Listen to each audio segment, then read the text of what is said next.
Hi, ladies and gentlemen. Today it is a video outside. It's an outside video because guess what? I have become a content creator on the go, on the move. Anyways, today I just want to quickly talk about adulthood and the do it yourself syndrome, DIY syndrome. I feel like one of the things that you would notice in yourself, one of the evidence of adulting is that you feel the need to do things yourself. You feel, of course, even growing from like being a toddler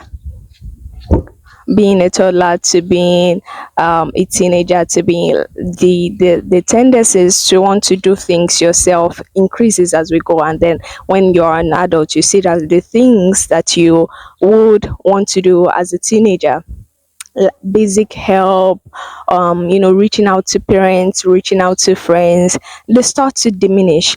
And I remember that when one of my friends entered this phase before me, because I'm a late bloomer all round, and I like, what's the deal? Talk to your dad. What are you doing? He was trying to build a business, and I was like, you know what? Just talk to your dad. Your stock. They gave birth to you, and I would just give all those simple motivational talk that he did not send me. But then I realized that as I am growing, I see myself be those things. Like, I was on a call with my mom um some days ago, and I realized that I wasn't even feeling too well. And it never came up in it. She was like, how are you? This, that. And I truly, really wasn't feeling too well. And I just kept talking about everything else. And that particular discussion didn't come up about my health. Normally she would have been my go-to. Oh, I'm having this headache and it has been persistent and it has been there for a couple of days. Now, if it has not gotten to here, it just doesn't, and it's not intentional. It just doesn't come up. It just does not look like a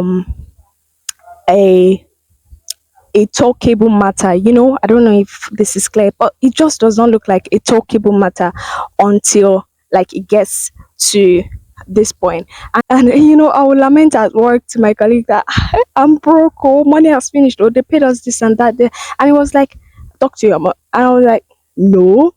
And then I remember what I said to that my friend. I was like, yeah, so it reaches everyone. Yeah, what I'm trying to say is sometimes it comes to us and we do it unintentionally, and we just find ourselves maybe detaching and seeing that we can do things ourselves, we can undo things ourselves, can all just be intentional about reaching out to people, knowing your breaking points, knowing when I really need to talk to someone about these things, knowing when I really need to reach out to someone about these things. I cannot do these things by myself.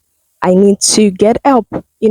I saw recently a friend uploaded on his status, and he was like, it was this very short motivational something that, when you're building, be quiet, be silent.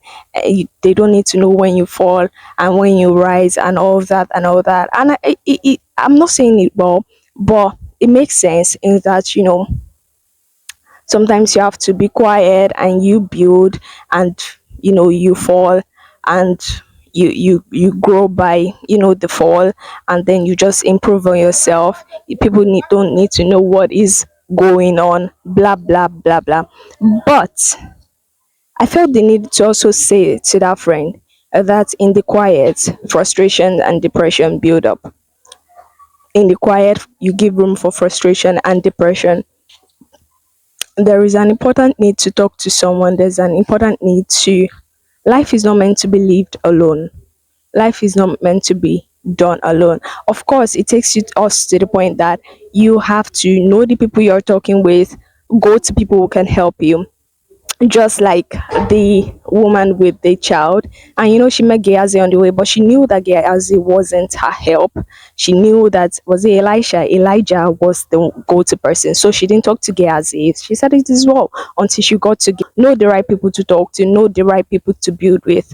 But all in all, I don't think life is supposed to be done alone, especially when things are breaking down, when things are going out of hand. You don't have to do it alone. You don't have to go through it alone. Talk to people. There are some people that might not even be of help to that particular situation, but knowing that you've let it out of your chest, they could give ideas. Knowing that you've shared it. They say a problem half solved. A problem shared is a problem half solved. Some people say it's a problem solved, but yeah, that's just what we're talking about. You don't have to go it alone. You don't have to do it alone. Let's do better. Let's grow by going by holding the hands of another. Does that make sense? Let's grow by holding the hands of another. So I'll see you in the next one.